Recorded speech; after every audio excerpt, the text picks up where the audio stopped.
He's undefeated, he knocks out almost everyone, and he does it with great precision and power. Today we're breaking down the fighter known as Gervonta Tank Davis and why he's one of boxing's most dangerous fighters.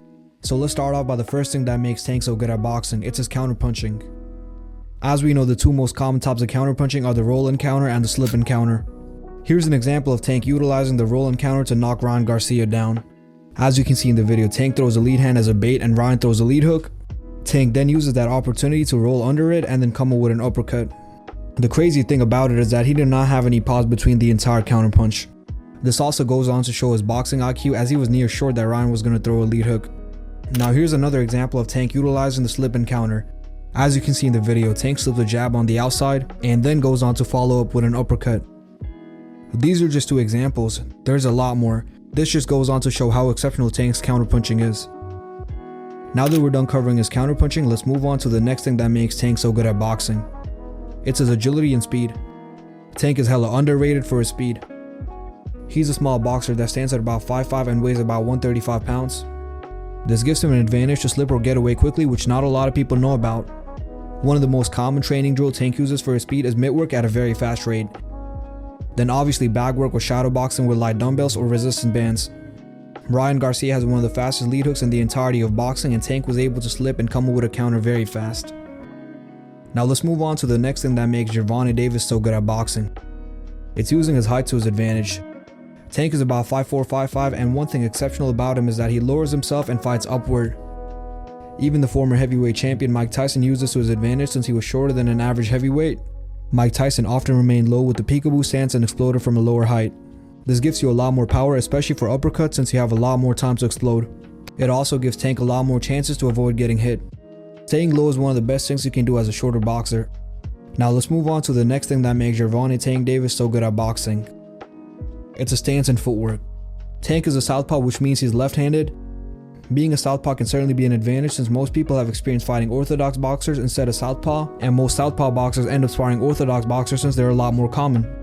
He also maintains great balance and is very good at closing the gap between himself and his opponent. As for his defense, he combines head movement with pivots to get away. To get better or improve at footwork, Tank is often seen doing ladder drills and combining it with shadow boxing.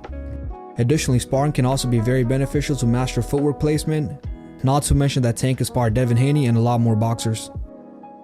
Now let's move on to the next thing that makes Gervonta Tank Davis so good at boxing. It's none other than his power. Tank has an extremely high knockout rate compared to most boxers in his weight division. To increase power, he does a lot of strength and conditioning, and he also has good form. He uses things like extending arms completely and uses hip rotation and leg drive. Another reason why he has a lot of power is that he explodes from down. Plyometrics exercises like landmine press, ball slams, and explosive push-ups are very good when it comes to increasing power.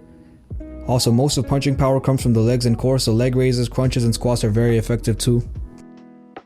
Well, now that we're done covering his punching power, let's move on to the next thing that makes Tank good at boxing.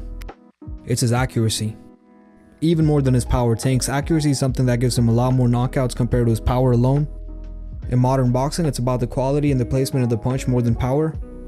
He always gets his opponent at the right spot at the right time. To improve at it, mitt work and sparring are the best drills since they help timing, speed, and accuracy at the same time. Now we're moving on to the next reason why Tank is so good at boxing. It's his exceptional uppercut. His uppercut in particular is something to watch out for. The reason for this is that not a lot of boxers use the uppercut since the wrist to reward ratio is very low. To land a perfect uppercut, Tank lowers himself while putting a bit of weight on the lead or the rear foot depending on what uppercut he wants, and then he comes up with an uppercut while pivoting his legs and rotating his hips. Now that we're done covering his uppercuts, let's move on to the next thing that makes Gervonta Davis so good at boxing. It's his exceptional ring IQ and his ability to read his opponents. Tank is very good at reading his opponents and knowing when to close in or pull back. His main focus is getting his opponents to throw a punch and then coming up with a counter. He also tries to avoid getting pushed to the corner of the ring unless he has a plan to counter. To improve his boxing IQ, he spent a lot of time sparring different opponents and even world champions. Not to mention that he started boxing at the age of 7, which gave him a lot more experience compared to the guys who started at 16, 17. He's also able to adapt to his opponents according to their height.